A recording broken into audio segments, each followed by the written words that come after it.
nous allons commencer, si vous voulez bien, cette cérémonie traditionnelle, officielle d'ouverture du Salon du Livre des Non-Juifs. Et donc je commence par saluer bien sûr M. Hussein Bourgi, qui est sénateur de l'Hérault, conseiller régional et qui représente Mme Carole Delga, présidente du Conseil régional Occitanie. M. Jean-Louis Gély, qui est vice-président du Conseil départemental de l'Hérault, délégué au tourisme et à l'économie, qui représente M. Cléber Mesquida, président. Mme Claire Hart, vice-présidente de Montpellier Méditerranée Métropole, déléguée au rayonnement international et à la coopération européenne. Représentant M. Michael Delafos, maire de Montpellier, président de Montpellier Méditerranée Métropole, qui ne peut pas être des nôtres et qui m'a envoyé une lettre d'excuse très gentille, très amicale hier. Il est à Paris, donc évidemment il ne peut pas se démultiplier. Mesdames et messieurs les élus, mesdames et messieurs les présidents d'associations, mesdames et messieurs les auteurs, nos invités d'honneur, mesdames et messieurs, chers amis, merci à tous de votre présence. Ça sera plus simple. Impossible de commencer la présentation de notre 5e salon du livre sans évoquer l'actualité. L'année dernière, les massacres du 7 octobre nous avaient surpris pendant les derniers préparatifs de notre salon et nous avions choisi, crânement mais dignement, de ne rien changer à notre programme. Et nous pensons toujours que c'était la bonne réaction. Cette année, impossible d'y échapper. Il y a toujours des otages dans le tunnel du Hamas, toujours des roquettes qui tombent sur le territoire israélien, toujours des bombardements israéliens sur Gaza et depuis l'été sur le Liban, toujours des attentats dans tout le Moyen-Orient, toujours d'innombrables victimes dans les deux camps, et aussi cette recrudescence des actes antisémites dans pratiquement tous les pays occidentaux.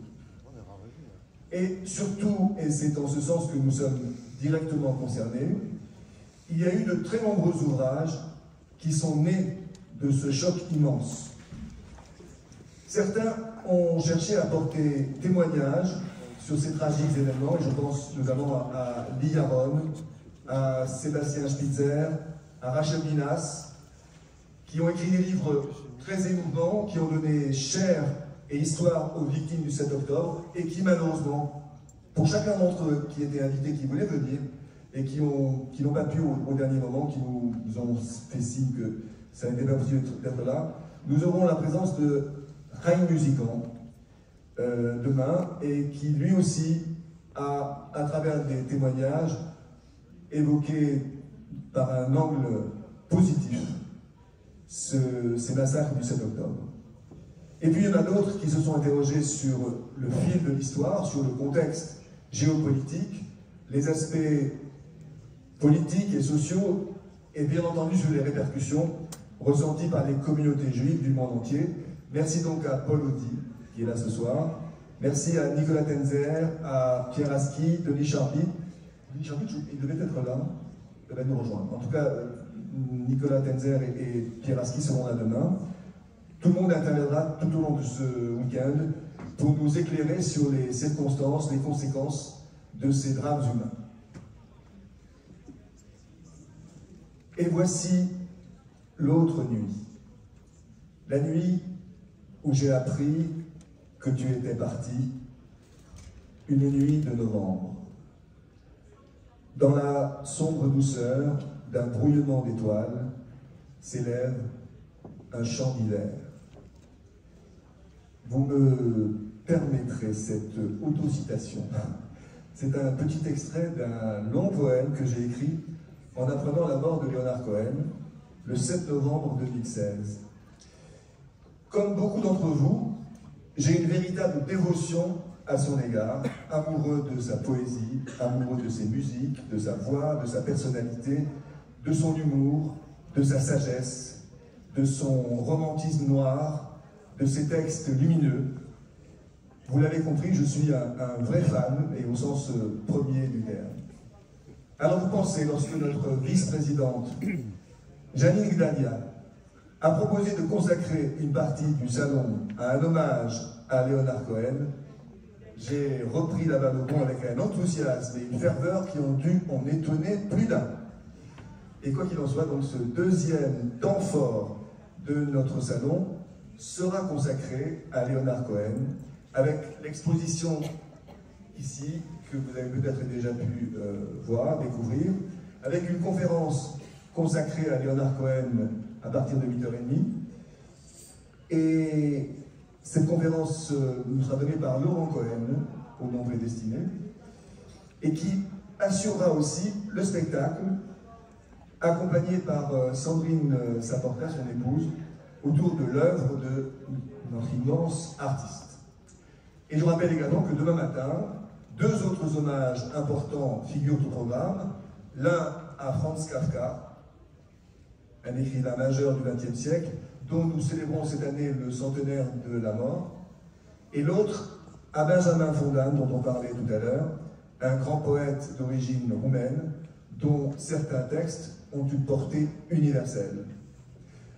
Dans la continuité de notre salon de l'année dernière, après les éditions Stock et l'Antilope, c'est au tour des éditions Non-Lieu et de la collection des 10 paroles des éditions Verdier d'être mises en avant pour la qualité de leur travail éditorial. Et nous aurons des représentants de ces deux maisons.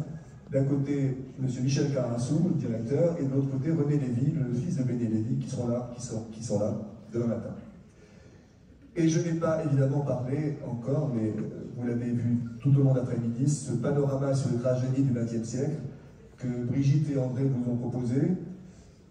Je tiens à mentionner tous les auteurs qui nous ont fait l'honneur et le plaisir de nous présenter leurs ouvrages: Jean-Charles Surec, Maurice Lugassi, Brigitte Claparel-Alberne, Ed Durval, Michel Chin, Véronique Chouraki, Guy Dugas, Jordan Mechner, Carole Yankou, et une mention spéciale à Lionel Duroy et Voyelle Zac, qui ont clôturé cette séance et dont les livres rencontrent un immense succès bien mérité.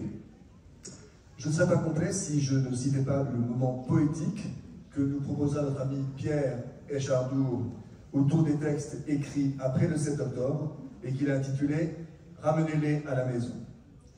Et l'intervention de Sandrine Schwartz, qui reviendra demain sur les heures sombres de la Seconde Guerre mondiale, avec l'histoire de Shuna, fusillée à 20 ans. Comme chaque année, nous pouvons donc nous féliciter de la richesse et de la qualité de ce programme, qui ne serait qu'une coquille vide sans l'apport déterminant de tous nos auteurs. Merci donc à vous tous, mesdames et messieurs, qui nous avez fait l'immense plaisir d'accepter notre invitation pour cette manifestation consacrée au livre. Et si, comme chaque fois, nous ne pouvons pas évoquer les mondes juifs sans nous retrouver confrontés à l'antisémitisme, ce mal absolu que nos sociétés désespèrent d'éradiquer, c'est aussi l'occasion d'insister sur la grande richesse de cette culture trimillénaire, symbolisée par des personnages aussi éminents que Franz Kafka ou Leonard Cohen, d'en montrer la plénitude, la permanence et l'extraordinaire fécondité.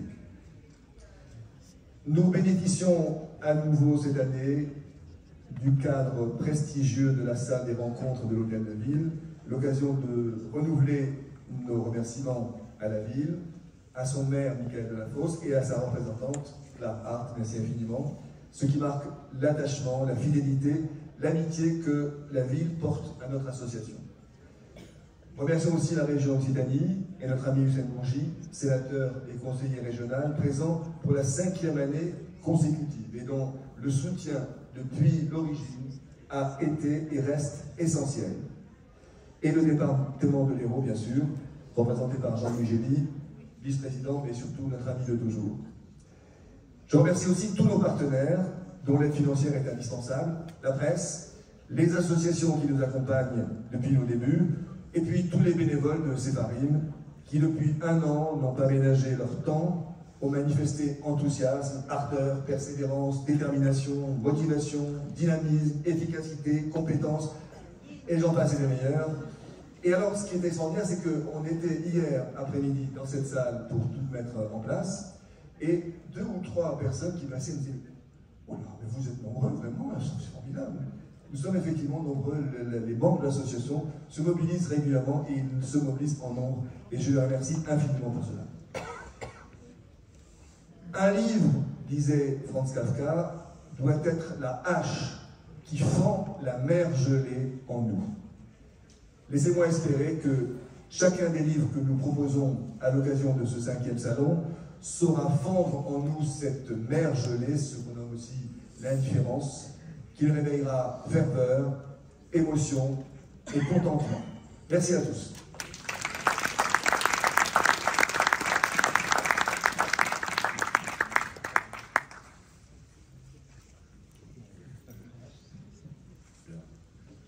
On propose de commencer. Jean-Louis. Je le fais volontiers. Bien, tout d'abord, je voudrais saluer les équipes justement qui ont été à la manœuvre pour l'organisation de ce festival du livre des bandes juifs, qui en a sa 5e édition, ce qui atteste que c'est un événement qui est maintenant ancré dans la vie culturelle de la ville de Montpellier, partant du département de l'Hérault. Donc je salue bien sûr Charlotte Guy, président de l'association Sepharine, porteuse de cette initiative avec, je dirais, tout l'environnement et l'écosystème qui l'entoure, et chacun se reconnaîtra. Et je salue bien sûr mes amis Claire Hart pour la ville de Montpellier et Hussein Bourgi pour la région et aussi les sénateurs de l'Hérault. Je n'ai pas prévu de faire une longue intervention, mais je voudrais quand même dire 2 ou 3 choses un peu senties, parce que nous nous retrouvons finalement chaque année à la même période, et je dirais chaque année aux mêmes périodes pour une série de commémorations, de réflexions, de salons. Nous sommes amenés à faire des interventions qui sont malheureusement toujours orientées de la même manière et à partir de la même réalité qui ne fait que s'assombrir encore. Je voudrais avoir une pensée pour les otages issus du pogrom du 7 octobre 2023 et en même temps constater avec vous la situation dans laquelle nous nous trouvons, qui est une situation crisique, on peut le dire, avec un nombre d'actes antisémites qui bat tous les records.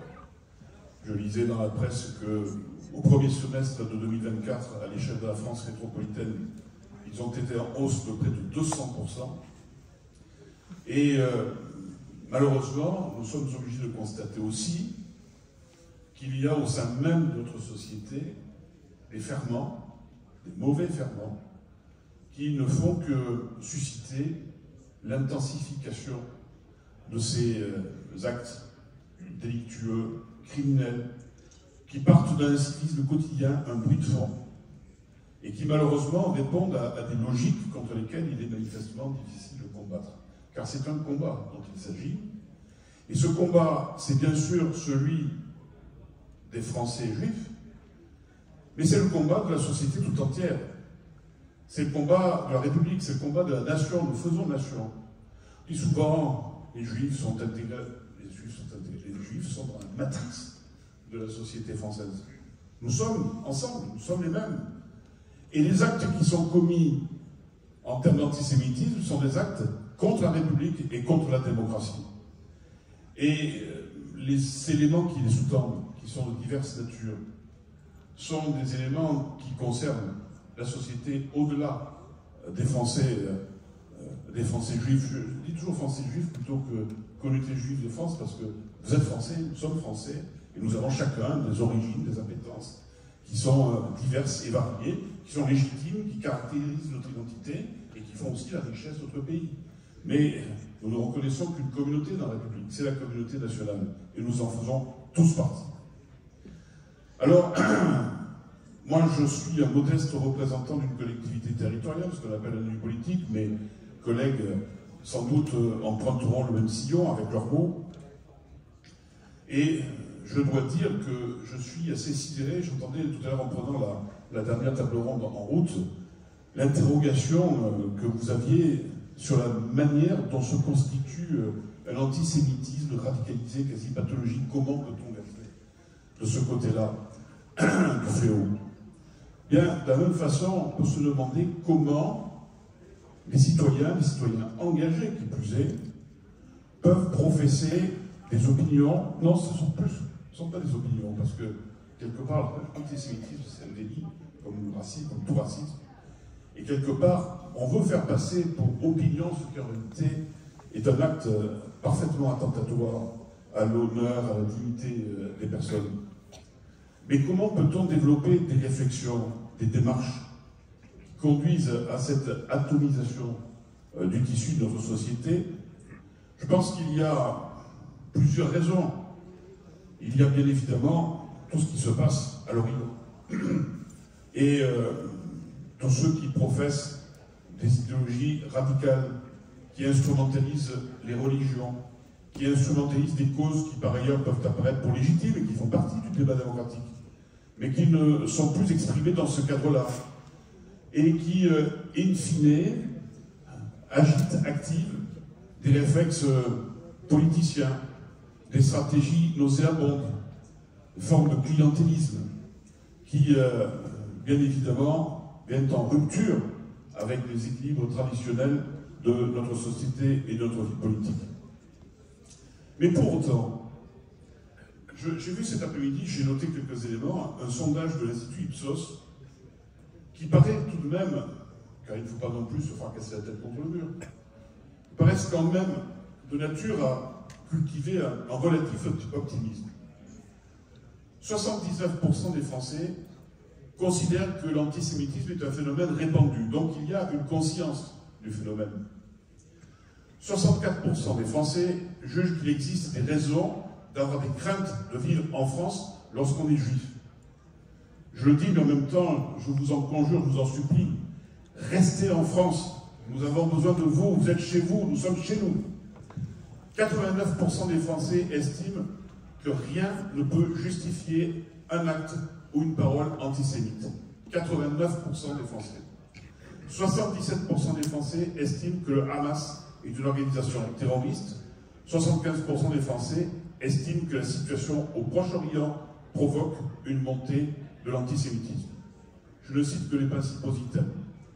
Mais cela veut dire qu'il y a dans notre pays un substrat qui est conscient des choses et qui ne cultive pas les mauvais sentiments.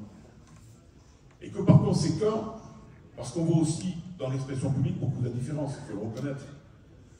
Lorsque nous avons fait des rassemblements de soutien, après notamment, c'est la dernière date à Montpellier, l'attentat à la synagogue de la Grande Motte, et d'autres manifestations encore, j'ai trouvé personnellement qu'il y aurait pu y avoir plus de monde, voire beaucoup plus de monde, et d'une façon plus générale, lorsqu'il s'agit de manifestations mémorielles, de commémorations, y compris pour les grandes dates comme les armistices du 11 novembre ou du 8 mai.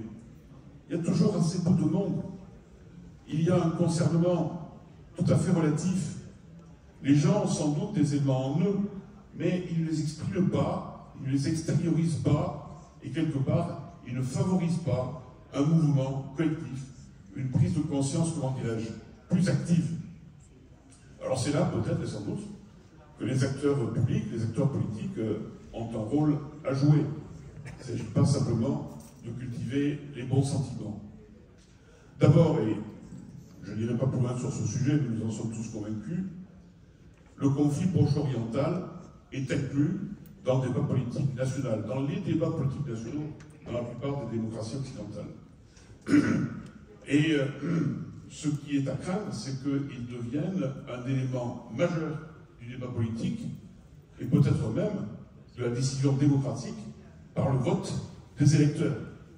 Et ça, c'est quelque chose qu'il faut éviter à tout prix, parce que c'est l'instrumentalisation ultime qui peut arriver à des résultats politiques indésirables. Mais ensuite, et je terminerai par là, il faut sans doute que nous soyons vigilants, cela va sans dire, que nous sachions toujours dénoncer les actes délictueux et criminels pour ce qu'ils sont, savoir les nommer, conduire les acteurs publics à les nommer et à ne pas tergiverser autour. Mais il faut aussi, sans doute, prendre des mesures, qui sont des mesures qui relèvent de la répression lorsqu'il y a des actes qui sont commis, et il faut faire en sorte que lorsque ceux-ci sont établis, démontrés, eh bien, il y ait une sanction juste, c'est-à-dire significative, qui puisse avoir une portée dissuasive à l'échelle de la société. Il faut aussi renforcer sans doute le rôle de l'éducation. Nous n'en sommes pas, comme ça dit tout à l'heure, comme en Grèce, où j'ai appris, je ne savais pas, que la Shoah n'est même pas enseignée dans les programmes scolaires, dans les établissements d'éducation de nos voisins, de nos amis hélènes. Il faut sensibiliser, davantage sensibiliser, et des manifestations comme celle-ci sont de nature à y contribuer. Sans doute faut-il aller au-delà. Je le dis aujourd'hui, puisque cette manifestation se déroule autour du livre, les départements ayant un rôle de chef de file dans la lecture publique, il faut sans doute voir de quelle manière on peut intensifier davantage l'offre et les propositions auprès du lectorat que nous touchons avec les ouvrages tels que ceux qui sont présentés ici aujourd'hui. Il faut chercher, c'est compliqué, à inscrire davantage dans les actes quotidiens, dans les actes de la vie courante, des éléments qui se réfèrent à la mémoire. C'est le sens d'ailleurs, et je le dis, je l'avais dit l'an dernier, je le redis aujourd'hui, parce que les questions et les recherches de réponse sont les mêmes. C'est le sens des parcours mémoriels que nous mettons en place, notamment avec notre ami Roger Torban et avec Eurotourisme. Je suis délégué au tourisme. C'est une des fenêtres par lesquelles on peut aussi faire passer les vecteurs de la sensibilisation. Nous mettons en place depuis cette année, dans le cadre de la libération du pays, des parcours mémoriels sur les actes de résistance à partir des maquis qui se sont produits dans les hauts cantons de notre département. Et tous les départements ont des faits à faire valoir auprès du public en essayant de corréler les attraits paysagers, monumentaux, patrimoniaux avec les épisodes qui sont produits à des époques tourmentées de la vie de notre pays. Bref, nous avons une mission forte, sans doute, en termes de renforcement de cette communication et cette information auprès de nos contemporains. Mais je crois que, et je conclurai par ça, il y a toujours une démarche de conviction à mettre en œuvre, parce que je suis convaincu que, y compris chez ceux qui professent des démarches ou des idéologies néfastes, il y a dans la masse de ceux qui les soutiennent des gens qui ont une forme de sincérité, et qu'il ne faut pas stigmatiser au point de rompre le dialogue. Il faut garder le contact, y compris avec des gens qui ont des points de vue, je dirais, très controversés, très controversables, pour faire en sorte qu'effectivement, on puisse approfondir cette œuvre de conviction. C'est un rôle de militant, quelque part, c'est le rôle des associations, c'est le rôle aussi des formations politiques, elles sont là pour ça, concourent à la vie publique du pays. Et je crois que c'est cette architecture-là qu'il faut approfondir et qu'il faut intensifier dans une société qui est effectivement, à bien des égards, et notamment par rapport à la question sociale, dans un état d'instabilité et de difficulté profonde. Voilà, je terminerai par là. Je voudrais vous remercier encore pour le travail que vous faites et vous dire que nous sommes à votre disposition pour coopérer et pour faire en sorte que nous puissions avancer vers des lendemains meilleurs. Merci beaucoup.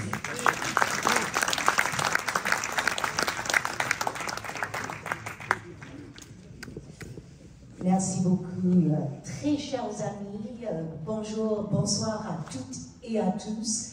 Cher Charles, cher président, Jean-Louis, cher ami, Hussein, et puis toutes les présidentes et les présidents d'associations qui sont ici présents et qui ont participé à cette 5e édition de ce très beau salon du livre des mondes juifs. Bien évidemment, je commence en excusant Monsieur le maire de Montpellier, Michael Delafosse, qui est effectivement retenu à Paris, mais vous le savez, quand il est là sur Montpellier, il est toujours ici avec vous. Et on est très fiers, très heureux de vous accueillir pour la 5e année d'ailleurs, dans cette très belle salle, cette salle des rencontres, c'est le cas de le dire, pendant 2 jours, nous allons nous rencontrer, échanger, débattre, et c'est une excellente chose. Je ne peux pas démarrer également sans penser, sans avoir une pensée extrêmement émue, très très émue pour les victimes du 7 octobre et puis les otages encore en captivité aujourd'hui. Cette rencontre littéraire célèbre l'héritage culturel, intellectuel et spirituel d'une communauté qui a traversé les siècles, laissant une empreinte indélébile dans l'histoire de l'humanité. Montpellier, cette terre de savoir et de diversité depuis le Moyen-Âge, a joué un rôle clé dans l'histoire juive et vice-versa.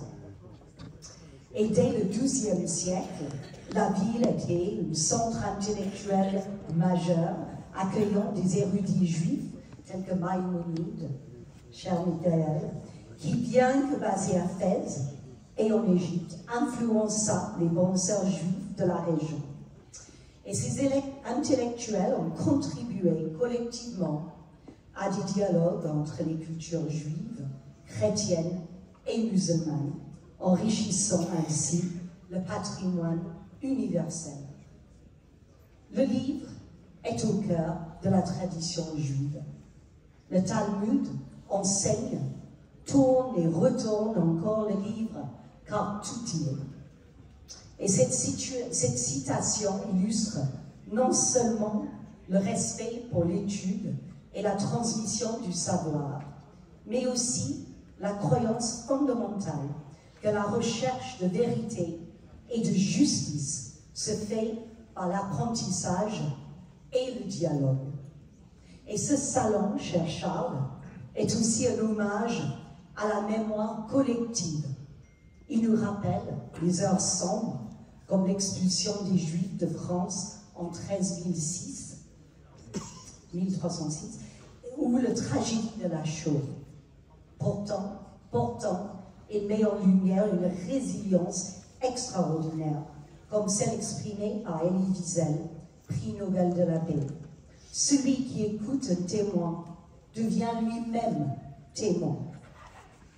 En parcourant les pages des œuvres présentées ici, nous devenons des gardiens de cette mémoire et porteurs, collectivement, de messages d'espoir et de tolérance. Les œuvres exposées ici témoignent également de l'interconnexion des cultures. De Chaim à Lechem, l'humoriste yiddish, à Albert Cohen, auteur Belle du Seigneur.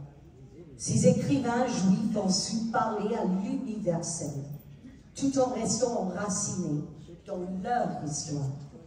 Et en cela, nous pouvons rappeler les mots de Marc Bloch, historien juif français et résistant. L'incompréhension du présent naît fatalement de l'ignorance du passé. Aujourd'hui, cher Charles, ce salon nous offre l'occasion de mieux comprendre le passé pour construire un avenir de respect mutuel. Et au moment où ce festival nous offre aussi, et on va le vivre ensemble tout à l'heure, l'opportunité d'écouter, de remémorer les mots de cet artiste majeur qui a marqué mon enfance, en tout cas, et je pense que c'est le cas pour beaucoup d'entre nous, des générations et des générations, et nous cherchons, cher Charles, à le passer aussi à nos enfants. Je pense qu'on ne peut pas oublier aussi les messages qui ont toujours été portés. Et Leonard Cohen avait dit, comment puis-je commencer quelque chose de nouveau avec toute cette hier en moi? Et je pense que tout y est dans cette petite phrase. Alors je voudrais vraiment remercier chaleureusement l'ensemble des associations, parce que c'est un vrai ensemblier, mais aussi, cher Charles, tout le travail qui a été fait par l'association Séparément. Donc merci à toutes et tous de vous regrouper, de travailler en pack, comme dit la chère présidente de la région.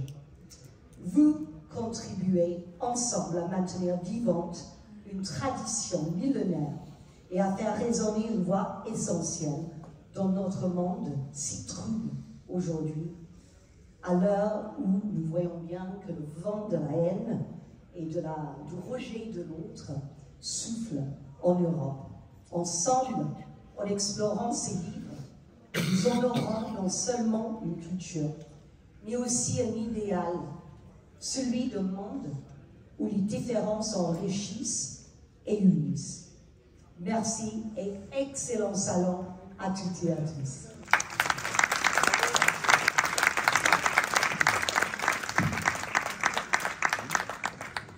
Bonsoir à tous et à toutes. Monsieur le Président, cher Charles, je voudrais te saluer et à travers toi saluer toute l'équipe de Sepharim. Merci beaucoup aux collègues qui se sont exprimés avant moi. Ils ont dit beaucoup de choses. Vous avez entendu beaucoup de choses depuis le début de l'après-midi. Donc je ne ferai pas un discours protocolaire, parce que lorsqu'on rencontre des amis, on ne fait pas de discours protocolaire. Donc je vais vous parler avec le cœur, comme je le fais tout le temps, en vous livrant quelques observations. La première observation que je voulais vous livrer, c'est parfois on se pose la question, quel est l'intérêt, quel est le sens d'un salon comme celui-ci? Un salon comme celui-ci est utile, il est important. Il est important parce qu'il permet à des hommes, à des femmes, membres de la communauté juive, de se retrouver à telle ou telle occasion. Ils le font tout au long de l'année à l'occasion des manifestations qui sont organisées par l'Institut Maïmonide. Je salue Michael Yankou, son directeur. Ils le font à l'occasion des manifestations qui sont proposées par le Centre communautaire et culturel Simone Veil de Montpellier. Je salue Michel Bensoussan. Ils le font à chaque fois que les associations communautaires les invitent à une manifestation religieuse, culturelle. Bref, ils ont l'occasion de le faire régulièrement comme ils le font ce soir. Mais ces manifestations permettent aussi à des personnes qui ne sont pas membres de la communauté juive de venir. Et comme je viens depuis 5 ans, je suis très physionomiste, je voulais vous dire que chaque année je revois les mêmes visages que je vois tout au long de l'année lorsqu'on va à une conférence de l'Institut Maïmonide, lorsqu'on vient au Salon du Livre. Mais j'ai la joie, le bonheur de voir année après année de nouvelles têtes. Et c'est cela aussi, l'intérêt d'une manifestation comme celle-ci. Susciter l'intérêt chez des hommes, chez des femmes qui ne sont pas membres de la communauté, mais qui sont des alliés de la communauté. Et la communauté juive à Montpellier, elle a beaucoup d'alliés. Elle a beaucoup d'alliés parmi les institutionnels, parmi les élus, mais elle a aussi beaucoup d'alliés dans la société civile, et c'est heureux. Donc je les salue, je leur souhaite la bienvenue ce soir. Deuxième observation que je voulais partager avec vous, naturellement comme tous les orateurs l'ont fait, avoir une pensée toute particulière pour les victimes du massacre du 7 octobre dernier. Une pensée pour leur famille, naturellement, mais vous me permettrez aujourd'hui, tout particulièrement, d'avoir une pensée pour les femmes. Nous sommes aujourd'hui le 25 novembre, lundi.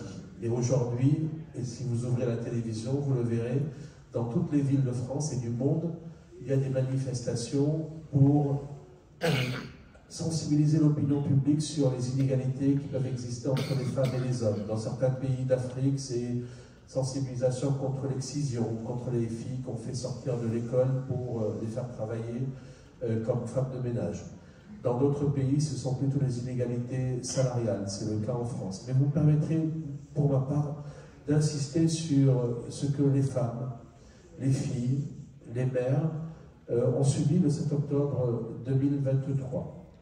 Vous l'avez vu comme moi, des femmes dénudées, des femmes violées, des femmes souillées, des femmes dont l'âme a été profanée. Et vous me permettrez aujourd'hui tout particulièrement d'insister sur le sort de ces femmes, parce que, et je le dis sans esprit de polémique aucun, j'ai trouvé que les associations féministes n'avaient pas suffisamment donné de la voix pour évoquer le sort de ces femmes. Lorsqu'on est une association féministe, on mène un combat universaliste. Il faut être dans une forme de sororité, autant avec les petites filles d'Afrique qui se font exciser ou qui sont victimes de mariage de force, qu'avec les femmes dans certains pays qui vivent sous le régime de la théocratie, à qui on impose de porter le voile intégral, et même maintenant de se parler entre elles dans la rue. Mais on doit aussi être dans une forme de sororité avec les femmes et les filles israéliennes qui ont vécu ce qu'elles ont vécu le 7 octobre, et je n'insisterai pas. Donc vous me permettrez ce soir d'avoir une pensée particulière pour elles, d'avoir une pensée particulière pour toutes ces femmes qui attendent des nouvelles de leur fiancé, de leur mari, pour toutes ces femmes qui espèrent le retour de leur enfant, mort ou vif. On espère qu'il soit encore vivant, mais qu'il revienne, parce qu'effectivement, attendre pendant tous ces mois, qui paraissent une éternité, le retour d'un enfant qui est retenu en otage, ou le retour d'une dépouille qu'on a tout simplement le souhait d'accompagner jusqu'à sa dernière demeure, selon les rites qui sont ceux de ces victimes. Donc, mes pensées vont vers ces femmes-là, et elles ne sont pas exclusives de ce que peuvent ressentir les maris et les pères.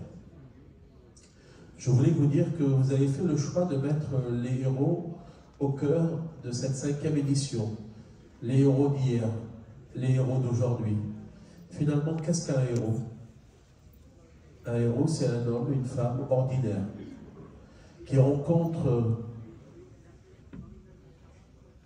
son bourreau ou ses bourreaux, qui est confronté à une épreuve.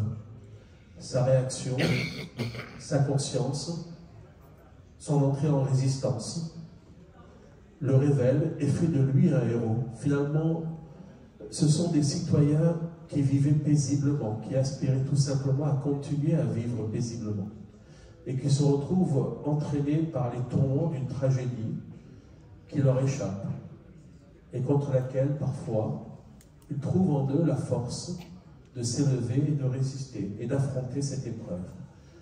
Alors les héros, il y en a eu beaucoup, tout au long de notre histoire. Vous allez rendre hommage à un certain nombre de ces héros. Pour ma part, j'aurai le grand honneur, le 15 et 16 janvier prochain, d'accompagner tout simplement 600 lycéens de la région Occitanie au camp d'Auschwitz.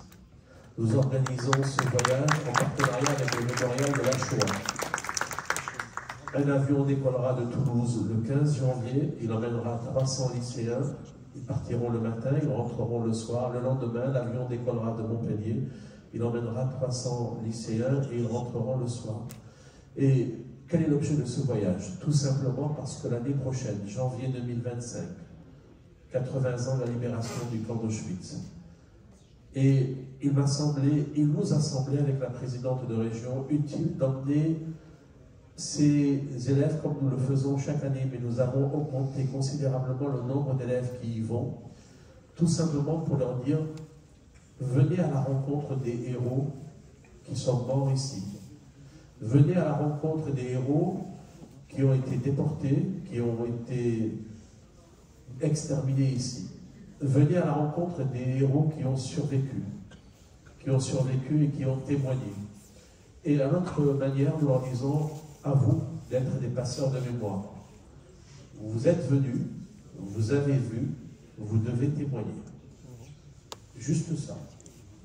Et ce que nous les avons invités à faire, parce qu'effectivement c'est un appel à candidature qu'on a lancé auprès de tous les lycées de la région, nous avons eu à cœur d'emmener des lycées de toutes les catégories. Enseignement général, lycée professionnel, lycée agricole, lycée public, lycée privé. Et ils vont faire ce voyage. Et au retour de ce voyage, nous leur avons confié cette mission. Vous ne faites pas ce voyage pour vous, vous faites ce voyage pour les autres. Réfléchissez en amont comment vous allez partager cette expérience. Certains nous ont dit par le biais d'une exposition photo. D'autres nous ont dit c'est par le biais d'enregistrement. Et parfois le silence parle beaucoup plus qu'un discours. Et donc nous les avons laissés librement préparer ce voyage, se confronter à cette histoire tragique, mais préparer aussi la restitution qu'ils feront chacun et chacune dans leur établissement scolaire respectif. L'année 2025, elle sera aussi l'occasion pour nous d'aller à la rencontre de ces héros que sont les justes parmi les nations, avec une idée originale que j'ai soumise à Carole Delga, qui l'a retenue. Je remercie le comité de Yad Vashem et Michael Yancourt en particulier de nous accompagner dans cette démarche. Nous allons aussi mettre à l'honneur pendant l'année 2025 ces justes parmi les nations, en disant parfois à des habitants qui habitent tel village et qui ne savent même pas qu'il y a eu un juste dans leur village, à des habitants qui habitent telle ville, dans tel quartier, dans tel immeuble, leur rappeler que tout simplement ici a vécu une personne qui est sortie d'une forme de vie ordinaire pour entrer dans la cour des héros. Nous les célébrons chaque année au mois de juillet à l'occasion de la commémoration de la rafle du Veldiv et de la cérémonie d'hommage que nous rendons aux justes parmi les nations.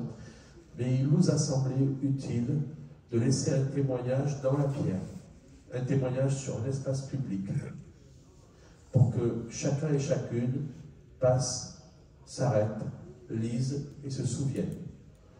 C'est cette façon-là aussi que nous rendons hommage aux héros. Mais il y a d'autres manières aussi de rendre hommage aux héros, c'est à travers ces livres qui sont écrits dans la foulée de ce pogrom du 7 octobre dernier, qui a charrié beaucoup d'émotions, beaucoup d'interrogations. J'en ai entendu beaucoup autour de moi. Pourquoi?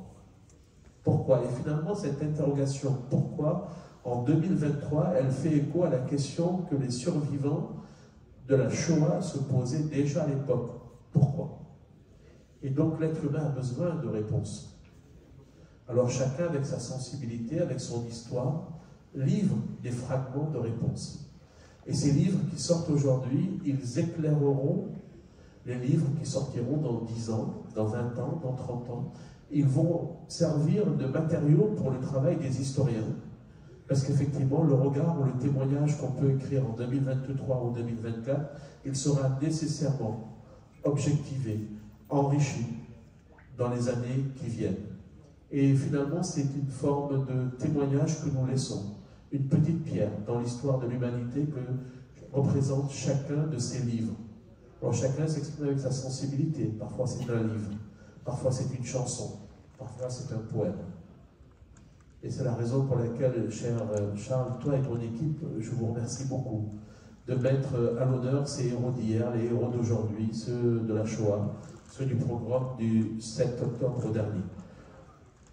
Je vais ensuite vous livrer une dernière réflexion pour vous dire que, vous le savez, on chemine côte à côte depuis une trentaine d'années. Parfois, je suis lassé, parfois je suis fatigué.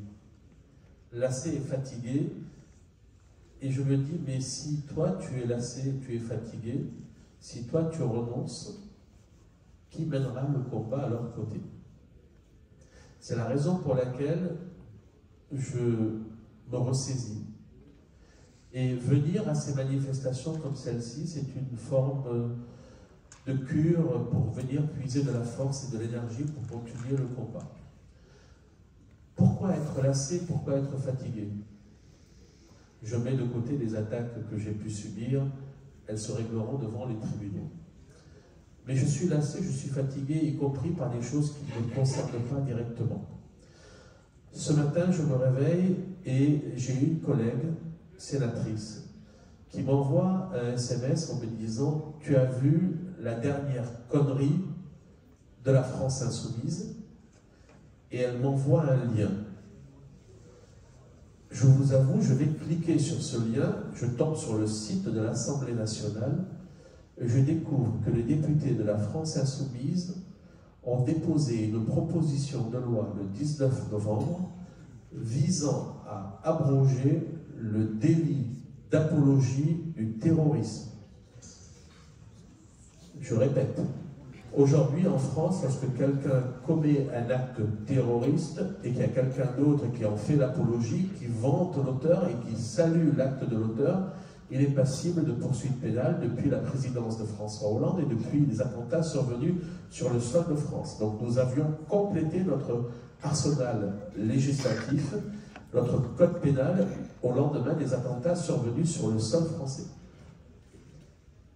Aujourd'hui, vous avez des députés, tranquillement, qui vont déposer une proposition de loi visant à abroger ce délit. Et lorsque je regarde l'exposé des motifs, il se réfugie derrière la liberté d'expression.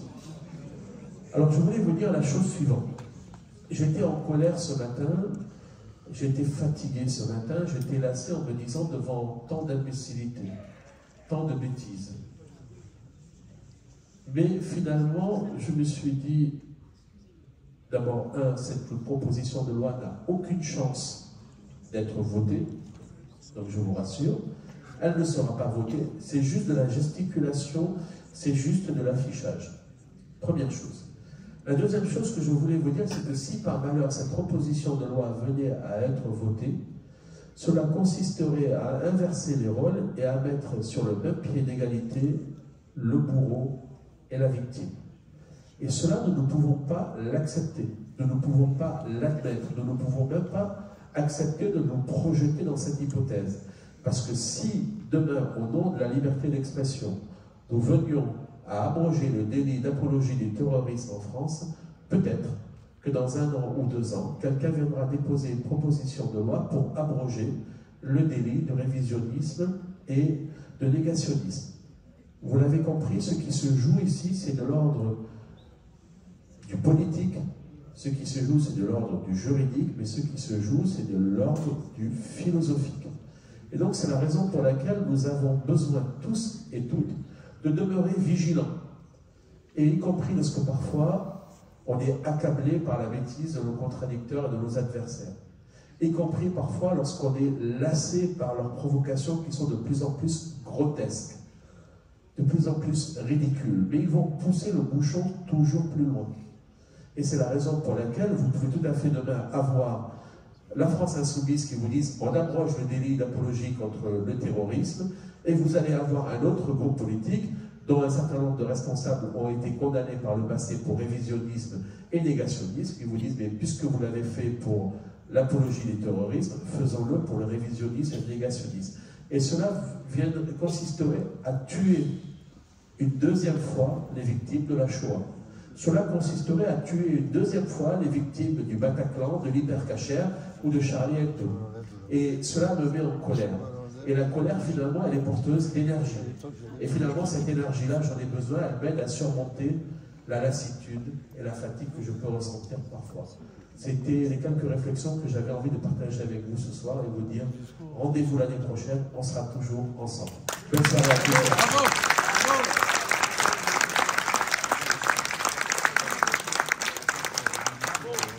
Merci infiniment, Hussein, vraiment, tu es un vrai ami. Je vous invite tous sur la droite. Anne nous a préparé un apéritif remarquable. Vous allez voir comme les tables sont belles. On se restaure un petit moment et on se retrouve dans un quart d'heure pour la deuxième partie de la soirée. Merci infiniment à tous.